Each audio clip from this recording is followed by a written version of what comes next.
north and south, Israel is facing an increasing terror threat on its borders, with Syrian rebels holding 95% on one border in the north and the Daesh terrorist group urging attacks in the south. More than 130,000 Syrian Kurds have crossed the borders into Turkey in the past 3 days as they flee the advance of Daesh militants. And despite a truce signed by Yemeni government officials and Shia rebels, days of violence continue with over 200 people killed.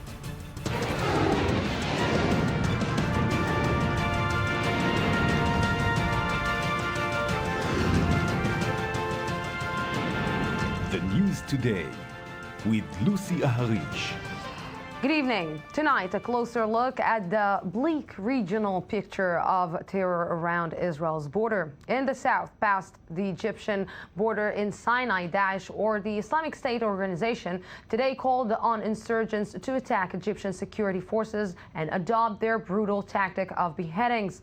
To the west, Hamas, who today begins talks in Cairo with rival Palestinian factions Fatah, and in the north, the picture perhaps most complex. A top Israeli military officer has said some 95% of the Syrian Golan Heights is in rebel hands. Also supporting Assad is Hezbollah, who reportedly carried out a drone strike for the first time on targets in El Nusra fronts. We will go tonight to our correspondents on Egypt-Israel border, Shai Ben Ari, Amjad Abu Arafi, and Maxime Perez. But before we try to make sense of all of this, let's look back.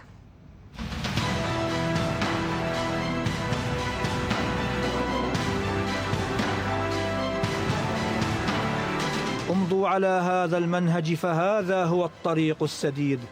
بارك الله فيكم. شردوا بهم من خلفهم أينما تثقفون. فخخوا لهم الطرقات وهاجموا المقرات. اقتحموا عليهم منازلهم. אנחנו רואים מה קורה בסוריה ואנחנו רואים מה קורה בלבנון. המעקב ההדוק הוא צו השעה שצריך להתכונן, אנחנו בהחלט עושים את זה.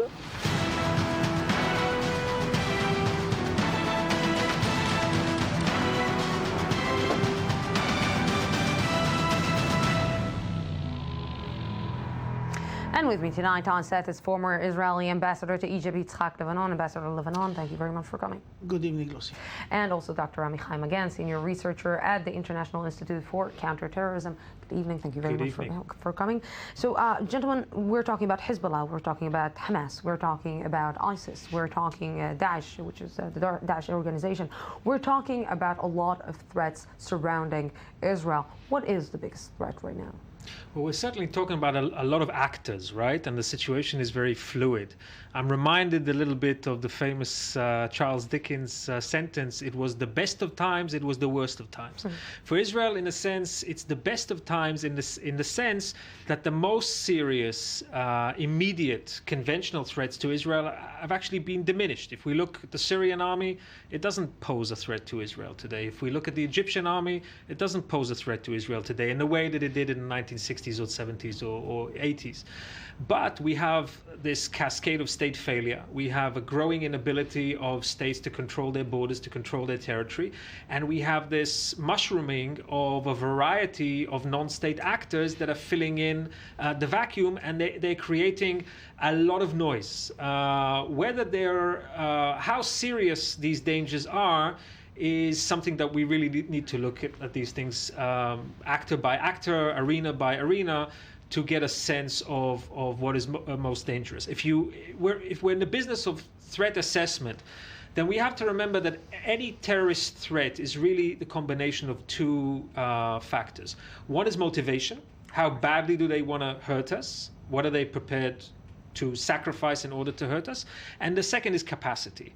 And we can analyze Hamas, Hezbollah, Daesh, Jabhat al-Nusra on these two parameters, motivation and capacity, to answer your question of which one is the most dangerous. So, Ambassador Lebanon, we're talking always about the fact that the Israeli-Palestinian card, the Palestinian card, is a huge card that Israel needs to play and maybe needs to solve. How it will affect if the Israeli-Palestinian conflict will be solved, how it will affect and how much it will affect by, let's say, demilitarizing all the threats surrounding Israel? Well, I don't see any connection, let's say, between solving the Palestinian issue and Daesh or Boko Haram or any other, let's say, terrorist organizations. If you But look, it is connected to Hezbollah, it is connected to Hamas, it is connected to... yeah, but not directly to the Palestinian issue solution. Indeed, I am in favor of that solution, between us and the Palestinians for other reasons. I think that there is a mere interest, in between Israel and the Palestinians to solve that issue. Yes, for the better, for the two peoples. But I don't think that there is a direct. The effect could be, but it's not going to change the equation, because if you will take, historically speaking, since its inception, Israel has been surrounded by threats all the time. Since 1948. The only thing what happened is that this threat has changed.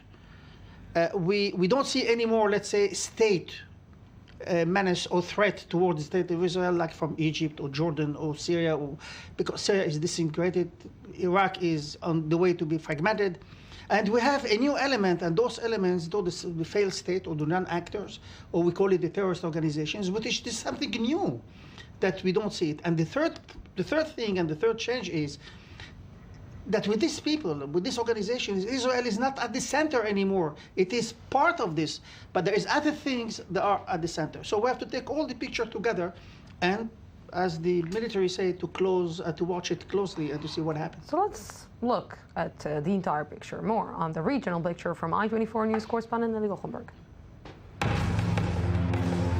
Israel is a tiny country, only 424 kilometers long and from 15 kilometers to 114 wide.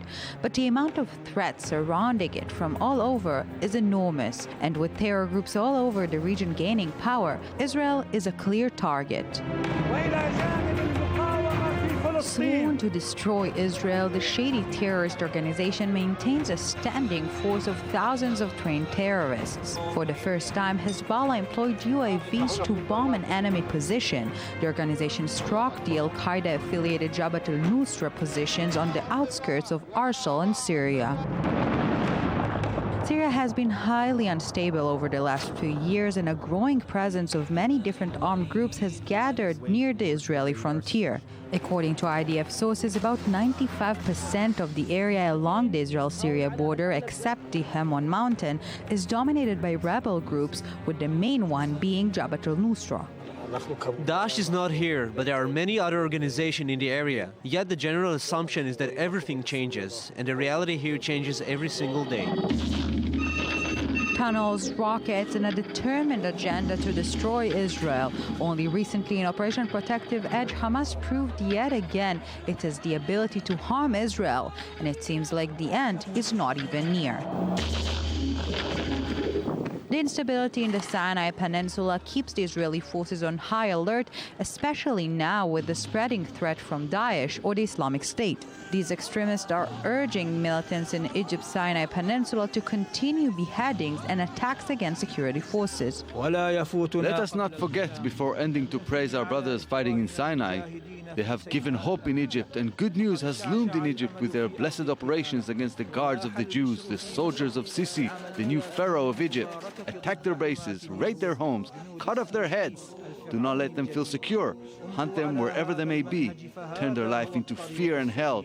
This intimidating message leads to one more threat, a threat with no specific location, with no motherland, with no address: Daesh. It can come from the north, from south, from east, or from within. But Daesh is just one more threat in a long list of them. It's a scary scenario, isn't it? Why are you Well, you put it laughing, that way. You Ambassador put it Lebanon? that way, with the graphic, etc. It looks serious. It is serious. If the world decided to promote a coalition against Daesh, although we know that this is something that is happening all over the world for a long years, for a lot of years, but now it's more out there. It's on YouTube, it's on Facebook, it's on Twitter. But look, Lucy, in the past, we had to face 5 Arab countries with over 1 million soldiers. things change. We are facing now something completely different. But we have to put everything in proportion. Look, we are talking about Daesh. We are talking about 30,000 people. We are talking about Jabhat al-Nusra, a few other thousand people.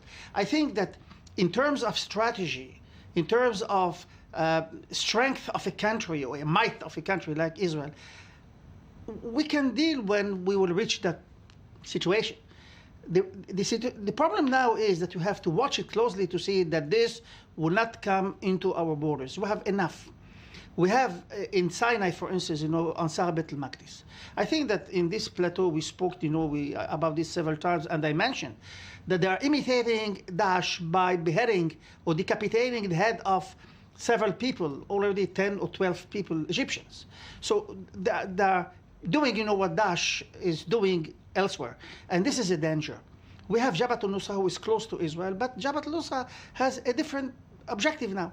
They would like to kick off, they would like to finish with Hafiz al-Assad, Bashar al-Assad. They will have to finish with this. So we have to put everything into proportion, but the essential thing is that we have to be very careful to watch closely, meticulously what is going on and to be prepared. Yes. So we send our I-24 News correspondent Shai Ben Ari, who's standing to watch closely, who's standing in Egypt-Israel border. Good evening, Shai. So Shai, it seems that Daesh organization, the Islamic State organization, is trying in one way or another maybe to be an international organization, to take the place of Al-Qaeda, the big threat that the entire world, the United States, fought for a long, long time. Is it so? Certainly that appears to be the ambition, Lucy. We heard a statement, a very interesting one, come out of a Daesh spokesman, basically calling on the jihadists which are active in the Sinai Peninsula to openly attack Egyptian forces which are stationed there, specifically calling for beheadings, which have, of course, become something of a trademark for this organization, calling for attacks on bases. And what's interesting about this kind of statement is we are seeing a real ambition to try and establish these kinds of international relations between different terror groups, with Daesh, the Islamic State, seeking to establish these kinds of relationships with, for example, Ansar Beit al-Maqdis, the organization which is usually mentioned in relevance to attacks coming from the Sinai Peninsula. This really was, in the past, and still to a certain degree, the function of Al-Qaeda, which really is an international network of different terror organizations working together. Whether or not these kinds of statements made by Daesh actually match the reality on the ground, whether these relationships do really exist on an actual level, remains to be seen. We haven't really seen any major international terror. Shai, what is surprising, because the international, let's say, other organizations, terror organizations that we're talking about, Al-Qaeda, Hezbollah, Hamas, all these organizations that are trying to pull back and say, whoa, Daesh, the Islamic State organization, is not like us. This is not the Islam. This is not what we are talking about. This is something that is really far from us. So at one point or another, maybe, after they will fight themselves, they can find somebody else to fight, like Israel. Yeah, we are seeing all sorts of different conflicts, even inside the jihadist camp. You can say, of course, with Jabhat al-Nusra in Syria, there's open fighting going on between Daesh and those forces. And of course, with Al-Qaeda, there seems to be a lot of tension. Al-Qaeda is, in fact, disowned. This happened a few months ago. Daesh, which actually used to be a part of the organization. And now we're hearing statements that perhaps Daesh is too extreme for these people, though, of course, Al-Qaeda itself was also responsible for beheadings and similar tactics in the past. But certainly we are seeing a new level, not only in terms of terror, but of course on the level of, say, social media, all sorts of new tactics being put into force by the Islamic State that we haven't seen in the past. As regards international terror, we saw a wave of arrests last week against terror cells and different jihadist recruitment networks that were carried out by different law enforcement agencies around the world. Hopefully that'll put a stop to anything that is on the agenda, but we'll have to see exactly how successful those activities were. Yes, Shai Ben Ari, thank you very, very much for this. Maybe Israel waited too long. Maybe Israel should not sit on defense and say, okay, let them fight themselves, let them do the job. We should not do anything. Maybe Israel should not stay still. Well, this has always been a dilemma for Israel, right? And for Israel, in many senses, it's sort of you're damned if you do and you're damned if you don't. Israel is a country that has traditionally sought to always try to avoid military entanglement if it can avoid it, and hope that things kind of somehow work themselves out.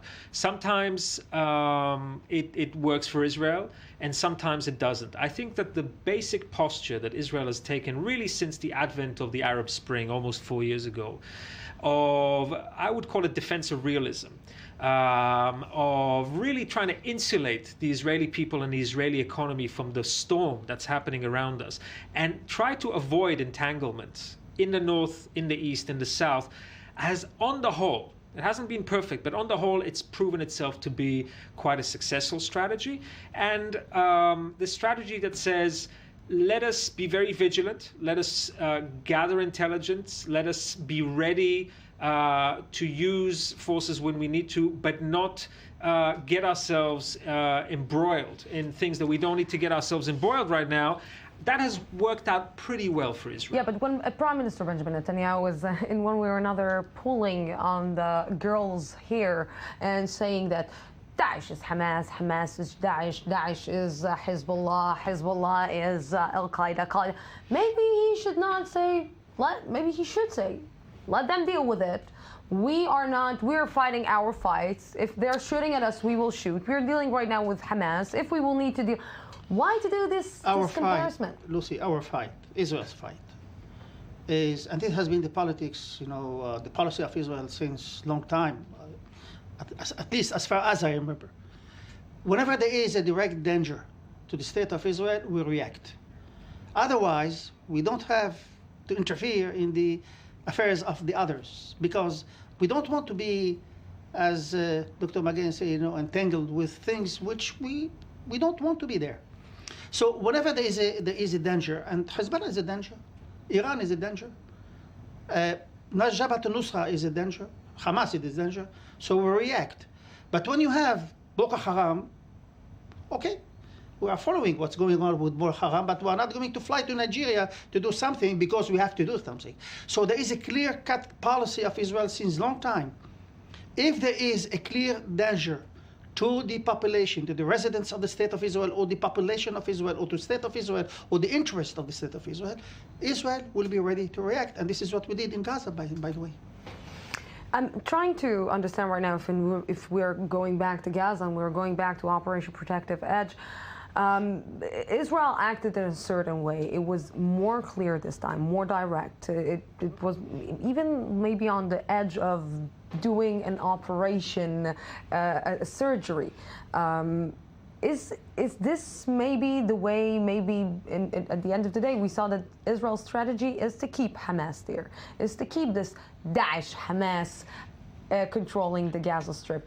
So what is the game that Israel is playing? That Israel would have loved to be surrounded by countries like Norway or Sweden or stable, democratic, open countries. The big problem that we have in the Middle East is that we don't have a lot of Jeffersonian Democrats here. The choices that we have in terms of who can provide governance, who can provide stability are pretty limited. In Gaza, it's either Israel will have to reoccupy Gaza and run the place, which it doesn't want to do. The Egyptians are not going to do it. They've made that clear. The Palestinian Authority may have a growing role in the border crossings and so on and so forth, but it's really not ready to assume control of Gaza. So what do we have left? We have Hamas, and I think that for Israel that's a choice, a poor choice, a problematic choice, fraught with danger. But if the choice is between motivated and capable Hamas versus a Hamas that can be deterred and whose capacities are reduced, then Israel would prefer that. We don't know whether the Protective Edge operation has been a success or not quite yet. These are things that are only measured in hindsight, and we'll have to see whether the last operation has been successful or not. Look, the situation is very simple. I think that we cannot tax Israel of being unrealistic. We have a situation on the ground.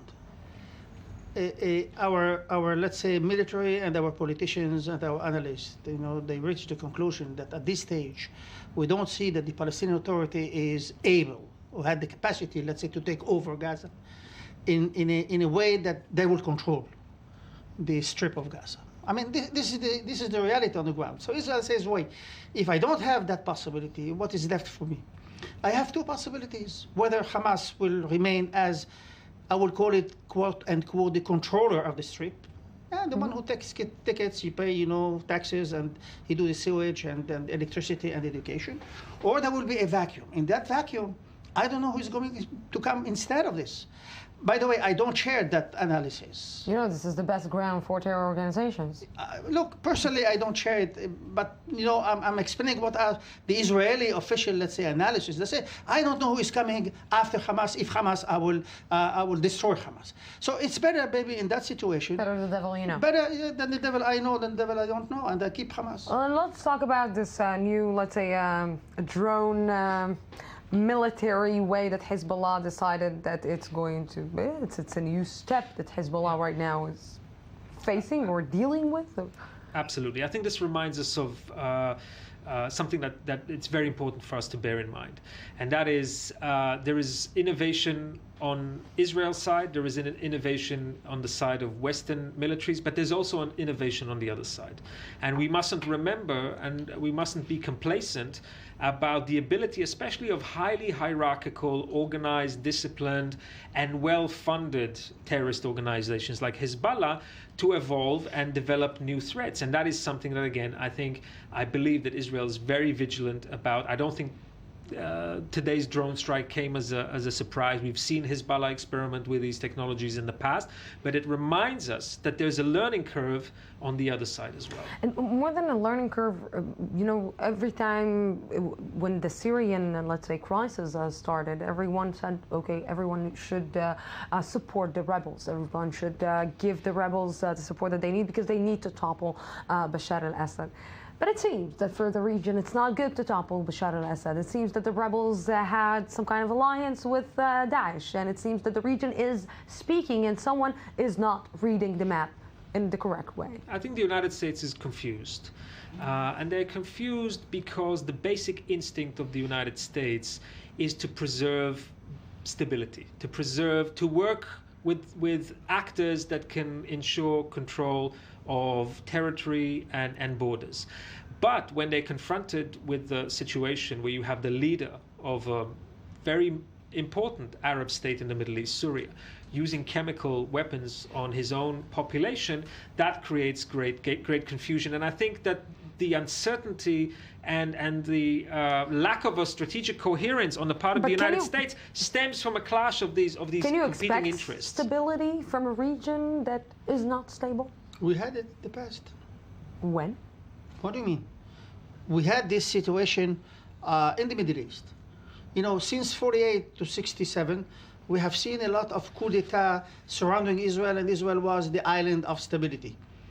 After this, we have seen surrounding us stable countries.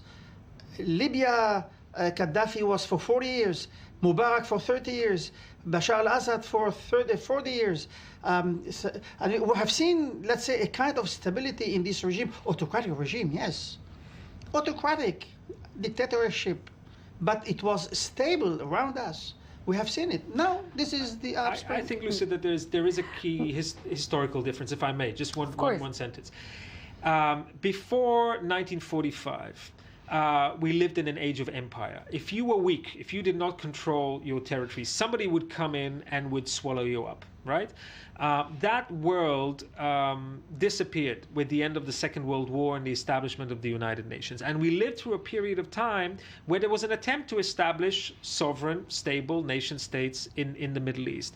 We see that that order being seriously challenged today. The difference is that today there is no colonial power that will come in and re-establish order in a way that was acceptable before the Second World War. And the Americans don't want to do it. They don't have the capacity to do it. The Europeans don't want to do it. They don't have the capacity to do it. Israel has never done it. We've never been in the business of state building. Things have changed. And things have changed. Yes. And we are undergoing a period of instability and fluidity, which makes it interesting. You said that Operation Protective Edge should be judged like in a few years, maybe in a few months. Maybe we will know if it was a success or not. Before I will ask you about the Arab Spring, because you mentioned it, we asked the Israelis which border they feel possess the greatest threat to Israel today. Let's see. No, if you look at the map of Israel, you see everything is dangerous. I don't think any of our borders are really threatened because people are more busy frightening us from an outer threat, so we won't really notice there are threats from within. There's no existential threat, but there are terror threats which can be controlled. I don't feel a concrete threat, but that's me. It's characteristic. It has nothing to do with the situation, which is very serious. Everything is frightening because we have no plain and simple response, and so everyone has sudden confidence. They didn't finish things up with Protective Edge. They should have let our troops end things, and everything would have changed. There's a threat coming from the northern border. Hezbollah is there, so there's reason for concern. Hezbollah taught Hamas how to dig tunnels. The southern border. Every day, 1-2 rockets are fired and we don't respond. Something must be done. Everyone cried after the Arab Spring. Everyone said that the Arab Spring is actually the Arab winter, the Arab fall. Maybe in 5 years, 10 years, we will look at it and we will say it was the Arab Spring. It was the point that the Arab world woke up. Maybe. I have lived that period when I was in Egypt. And I must tell you that at the beginning, at the onset, when everything starts, at the revolution against Mubarak, etc., and Tahrir Square, I think that the ideas were really noble ideas of the youngsters who went into Tahrir Square. They wanted more democracy, they wanted more civil rights, etc. It was really something which gave me the impression that we are going toward a social radical change toward democratization. I was wrong. And I was wrong because it was kidnapped by the others. And today we can see that in several countries like Libya, Syria, or Yemen, or elsewhere, this was a total catastrophe. You ended with catastrophe, really, Ambassador Lebanon? The Arab Spring. I'm talking about the Arab Spring. Thank you very, very much, gentlemen, for coming to the studio. We're going out for a small break, 2-minute break, and then we will be back.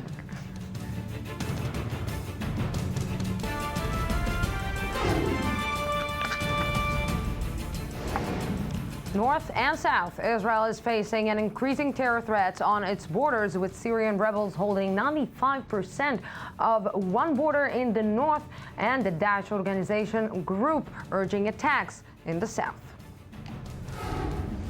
More than 130,000 Syrian Kurds have crossed the border into Turkey in the past 3 days as they flee the advance of Daesh militants. Despite a truce signed by Yemeni government officials and Shiite rebels, days of violence continue with over 200 people killed.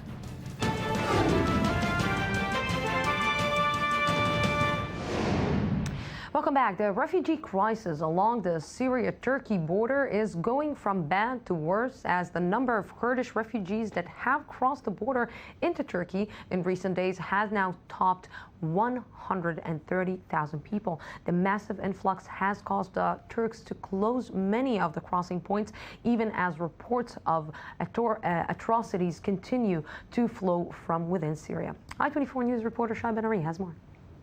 The humanitarian crisis, which has been developing over the past few days along the Syria-Turkey border, shows no signs of abating. On the contrary, with the number of Kurdish refugees who have fled across the border into Turkey climbing with every passing hour, authorities are having trouble keeping count. The number that we have is around 130,000 people, and even exceeded the 130,000 figure. The total population in this area is around 400,000, and we think that some of those people moved to other places inside Syria, but we still expect an influx of hundreds of thousands of people. The refugees have been fleeing the advance of the militant jihadists of Daesh, or the Islamic State, who, according to some eyewitnesses, have now reached the city of Ain al-Arab in northern Syria, otherwise known as Kobani, by its Kurdish residents. According to their precepts, they can kill Kurdish men aged between 7 and 77 years old. Daesh fighters carried out attacks in all corners of Kobani. They didn't just attack soldiers, civilians are targets too, men, children, and women. Either they kill them or they slit their throats. They cut off their heads and cut off their legs. Look at the state of our children. Daesh dishonors Kurdish women, so to save our honor, we left our land. They must stop sullying Kurdish women with their unholy hands. This current crisis is not the first time countries neighboring Syria have been forced to deal with a rapid influx of refugees, but the exodus which has been taking place over the past week is one of the biggest since the beginning of the civil war. We're approaching in Turkey 1.6 million refugees, and now over 100,000 influx, and quite frankly, we don't know when those numbers will end. So it could well go again into the hundreds of thousands. We need assistance for core life-saving support. The humanitarian crisis serves as yet another reminder of the severity of the threat posed by Daesh as the international community searches for a solution. Yes, and joining us right now from Turkey is journalist Laura Wells. Good evening, Laura. Hi. Good to see you. Laura, so how is the Turkish government going to deal with this amount of refugees coming and crossing the border? Well, so far they've been able to accommodate anywhere between 130,000. Now some people within Turkey are saying 200,000 Syrian Kurdish refugees. What we're hearing is that they're staying in various places, whether it be mosques or they're staying in other residents' homes, some in temporary tents that are set up by the government. Really, I think they think anything is better than being slaughtered by Islamic State. It's going to take a lot of doing, and that's why you keep on seeing the Turkish government closing and then reopening the borders. The other thing that the Turkish government is trying to do is stop Kurds from going into northern Syria to fight against the Islamic State. They're really nervous about armed PKK and other Kurdish groups going in and fighting, and they're still trying to sort out the peace process with PKK here. There's been so much strife since even the 70s. Yeah, Laura, but you know, Turkey is. Laura, Turkey is supposed to fight who? Because at the beginning, people fled from Syria because of the Syrian crisis between the rebels and the Syrian government, between Bashar al-Assad. So now people are going out of Syria because of Daesh organization. So Turkey, if it wants to fight, who is it going to fight? Is it going to fight the rebels, Bashar al-Assad, or ISIS? My guess is none of the above at this point. As Erdogan said today, they're going to weigh their options. There are many reasons why I don't see them getting more engaged in the coalition at this time. They actually don't even believe, I think, in the international community's goals at this point. They don't really support the Iraqi government. They've been at odds with them for over a year. They think it's Shiite dominated. In Syria, they've called for Assad to be ousted since the beginning. And so I don't think they're really on board with the entire coalition's mandate. So far as Islamic State goes, we don't really know how the government feels about them. They have not spoken about them. They certainly have not denounced them.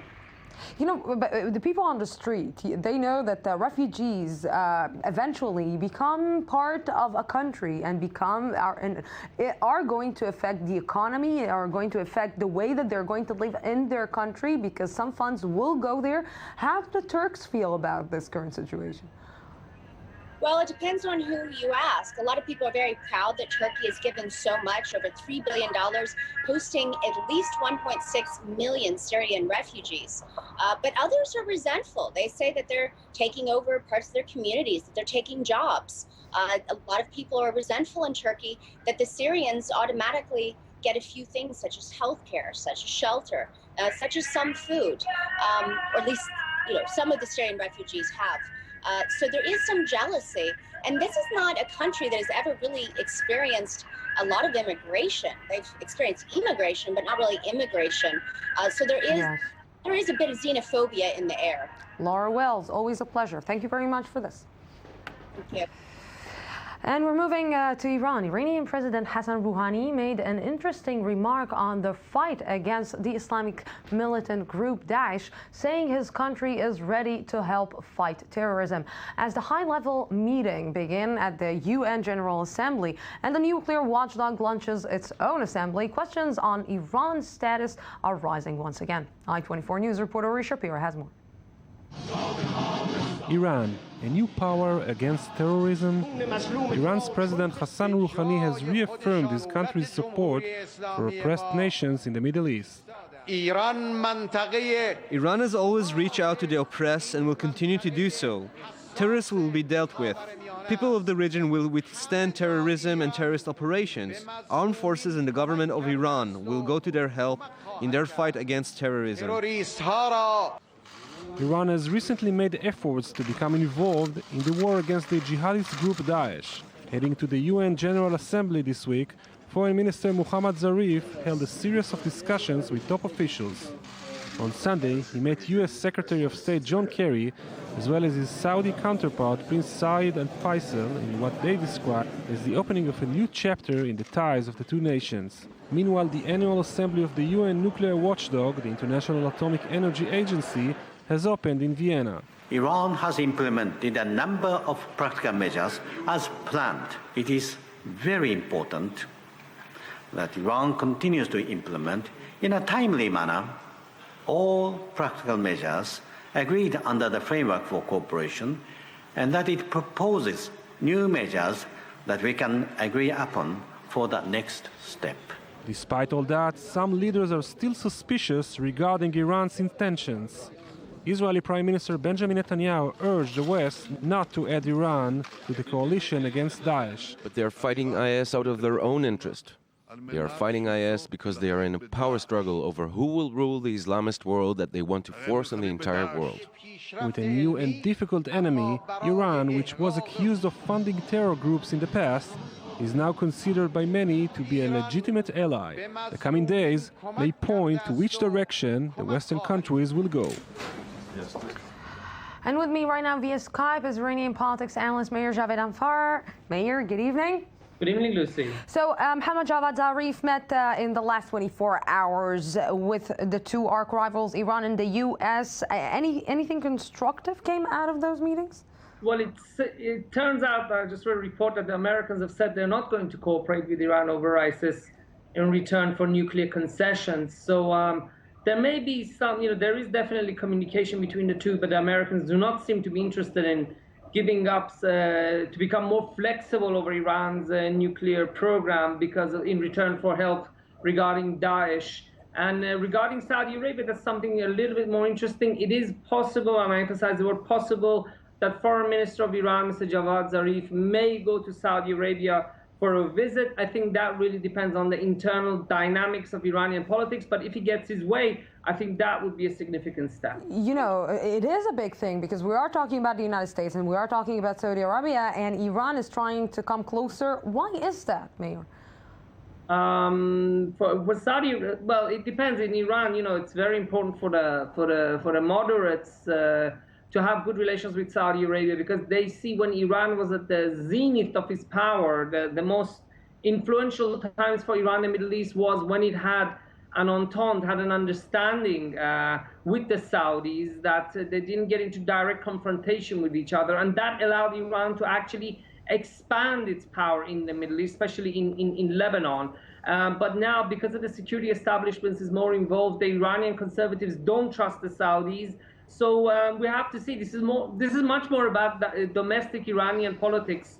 And if Zarif goes to Iran, then we'll have a better idea as to who is winning the domestic political rivalry.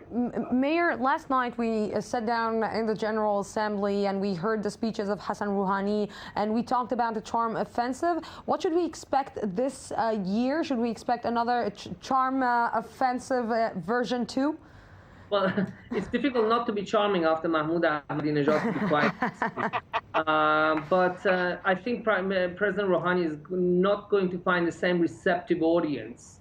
Last year it was like they say that a breadcrumb is a feast to the hungry. So after Ahmadinejad, Rouhani looked great, but this year, his second year, I think people are going to ask questions. Why hasn't Iran improved human rights? Something which Rouhani has talked about.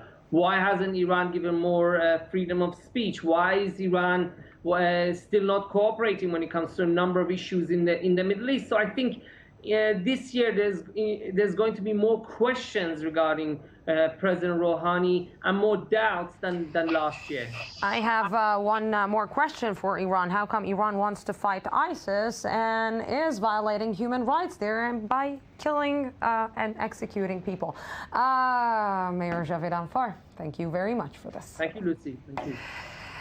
And we're going to Yemen. Riots are continuing in Yemen for the 5th day in a row as Shiite rebels have taken over the government headquarters in the capital. According to local officials, an estimated 200 people died in the rioting this week, and fears are mounting that the conflict will soon damage Yemen's relations with neighboring Sunni countries. Ayman Siksik has the details. Yemen's new government is still reeling from a dramatic series of takeovers that shocked the capital as fighters from a Shiite rebel group continue to riot in Sana'a for a 5th consecutive day. The rebels, who have been calling for the government to quicken the pace of political overhauls, seized control of the government headquarters in the capital, marking a huge setback for the Yemeni government and forcing its premier to resign. We will continue escalating our actions as long as it takes until we topple this government. Shortly after Sunday's takeover, the rebels and President Abd Rabbu Mansour al-Hadi signed a United Nations mediated ceasefire. But the turmoil is already jeopardizing the ability of Yemen's new government to continue working with Washington against the Al-Qaeda group. What is happening at this moment is that there is an armed group. It is not a legal political force. It has an arsenal of weapons. It has raised popular demands, which led many people to join recent demonstrations. This group is trying to impose demands by force. The events of the last 24 hours also mean bad news for Yemen's regional position. The Houthis' advance is likely to ignite sectarian and political tensions with Saudi Arabia and other Sunni Persian Gulf states, who believe that the rebels in Yemen are backed by the Shiite state of Iran. Saudi Arabia could opt to cut financial aid to Yemen.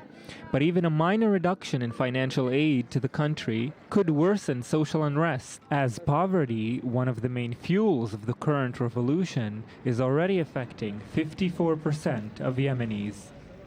Let's go to the Palestinians. The Palestinian delegation arrived in Egypt today ahead of the start of truce talks in Cairo tomorrow, intended to negotiate a permanent ceasefire in the Gaza Strip after 50 days of fighting with Israel. The delegation is led by Fatah, Hamas, and Islamic Jihad leaders. Palestinians reports say a meeting will also be held between Fatah and Hamas to discuss issues facing the unity government, including the rebuilding of the Gaza Strip. And now to economy.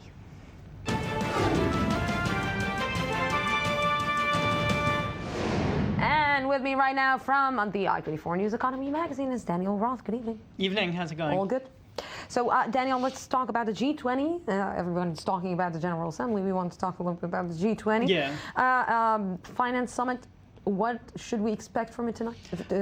This year? This weekend they announced some updates on plans that had begun in the wintertime. In February, they made some projections, some hopes that they were aiming for 2% growth over the next few years. So they updated that a little bit to 1.8% growth by 2018. They also said that they are near to adding $2 trillion to the global economy, near to adding millions of jobs to the global economy. These are all kind of broad announcements about major undertakings that the G20 is pushing forward. At the same time, they're not really addressing what all of this means. How is it really lifting up the many, many billions of people living in poverty around the world? How come? So to say that the situation is going to get better, to say the situation that is good in one way or another, and not to try to solve the problem of millions and millions of people, how does it work together when they are? I think should be taking care of this? There's two philosophies at work, and the G20 tends to work with the philosophy that growth will lift everyone up, that essentially it's a rising tide that brings all the boats together to the top. That's the philosophy that they work with. Unfortunately, it's not always true. It's often not true. You can see that poverty has been slashed in the last 20, 30 years.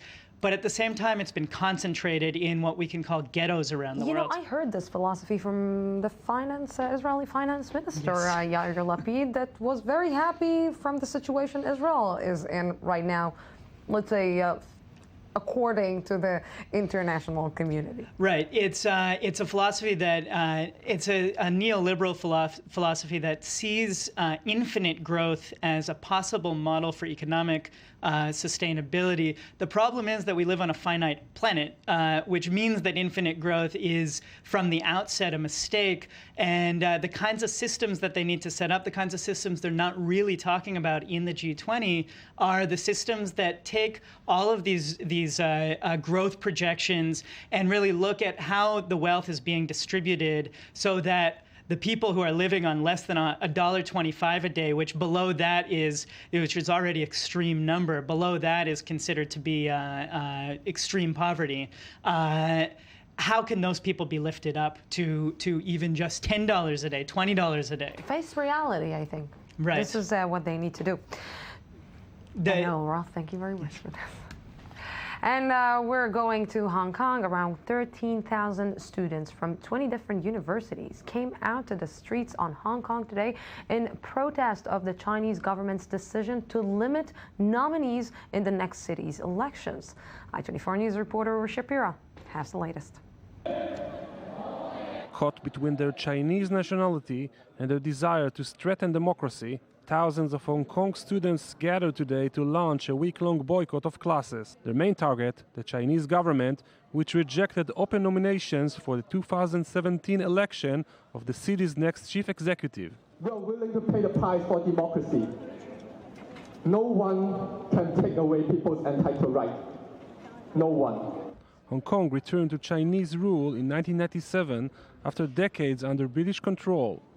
Although Beijing gave Hong Kong a high degree of autonomy, using the motto "One country, two systems," this agenda now seems to be crumbling. Last month, the National People's Congress ruled that there must be a broadly representative nominating committee to choose the candidates for the 2017 elections. The decision sparked outrage on the island, but some of the protesters say the issue is just a trigger for a much larger one. And this also marks the beginning of another wave of democratic movement in Hong Kong.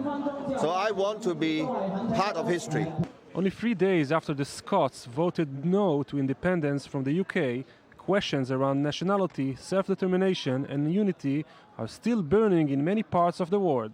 Though these protests still considered minor, no one can be sure whether it will end up being the start of a movement for a very different Hong Kong. And now let's smile a little. The Israeli Film Academy Awards took place last night with an all-time record of women holding the production reins, especially in directing and screenwriting roles. I-24 News correspondent Shachar Peled met the women of the new era in Israeli cinema. It was the year of women in Israeli cinema, and it reached its peak Sunday at the local Academy Awards. Talia Lavi isn't the first woman in Israel to win the Best Director award, but she is the symbol of a landmark time. In the last 3 years, I personally greenlighted 14 feature films with women directors/writers. The time has come with these graduates from the film schools and the women understanding that feature films, even though it's a big set and it's a big movie, but they are leaders, and they should understand that as leaders they can take a whole crew with them and make a full-length feature film. Lavi also won Best Screenplay for her debut feature film Zero Motivation, in which actress Shani Klein plays a tough and ambitious female officer. The screenplay, I think it's so feminine, so I guess that if some male director will direct it, I guess it will be different, because the whole whole point of view is from a woman point of view. Nobody can understand it like us.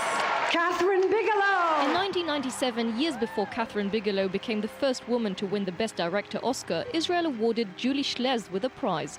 This year, 38 Israeli feature films were released, an all-time record in itself, with almost one-third of them directed by women.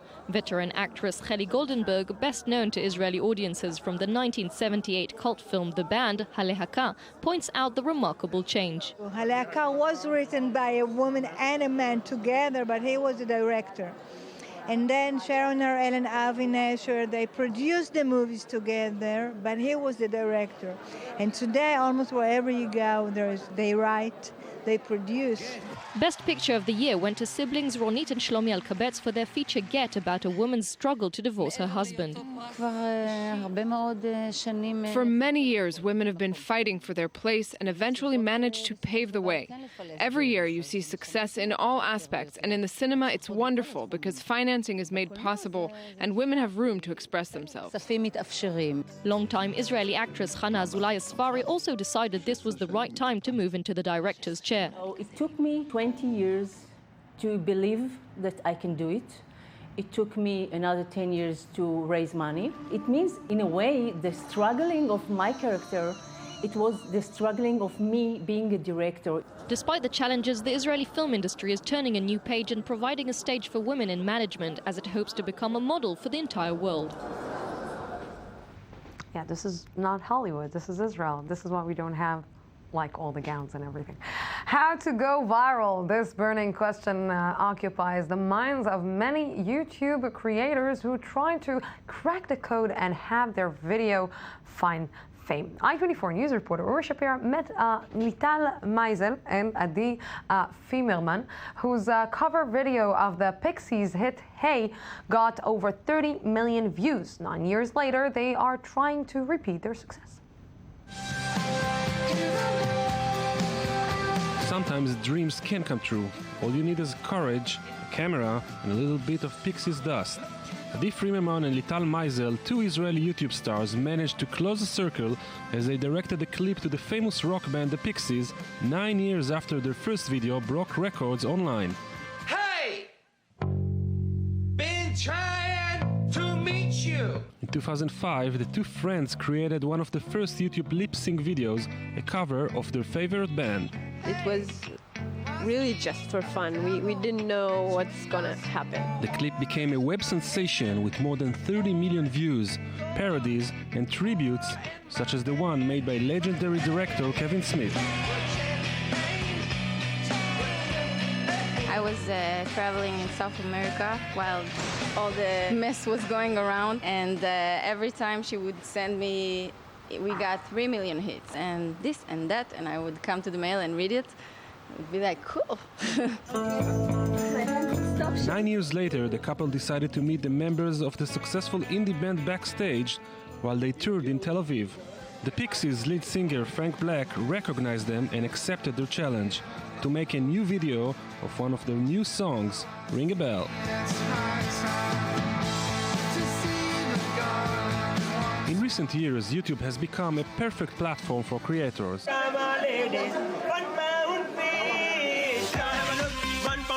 Doesn't matter if you're a beggar or a failed singer, if it's viral, you can reach the top.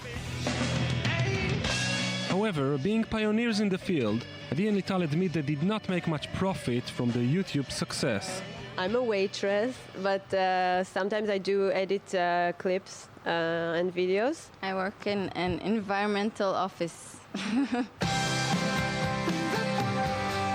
After years outside the video scene, Adi and Lital hope to get back on the track.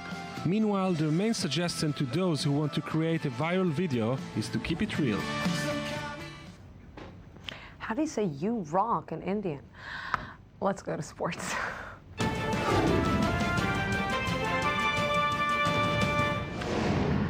With me now from the I-24 News Sports Magazine is Michael Friedman. Good evening. Good evening. All good? All great. So, Michael, who won the Formula One in Singapore? Lewis Hamilton had a big win yesterday. It was very exciting. It's his 7th win of the season, and he hasn't won anything, in the past 4 months to put him on top. And this was the one that really made him go ahead. He's been struggling this season with a lot of problems with the car, and you could see, I mean, he was just flying by. What changed this time? He feels like his car is part of him right now, and he's had the fortune. Unfortunately, his other teammate struggled, and he was the one on top for the beginning, and now he's got the better fortune this one.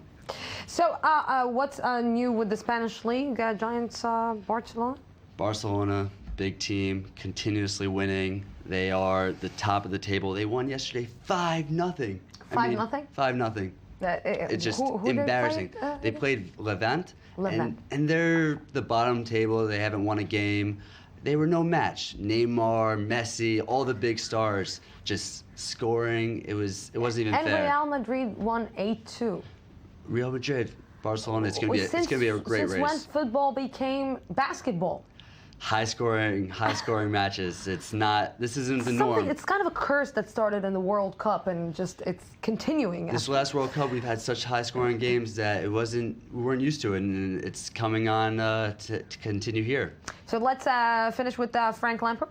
Frank Lampard used to play for Chelsea, 13 seasons, was the Chelsea hero, and unfortunately they let him go, and he ended up in a different shade of blue. And he scored against his former team. Chelsea. Okay, so Michael Friedman, thank you very much for coming. Yeah, I'm not going to another team. I'm just going for a break, 2 minutes, and I'll be back.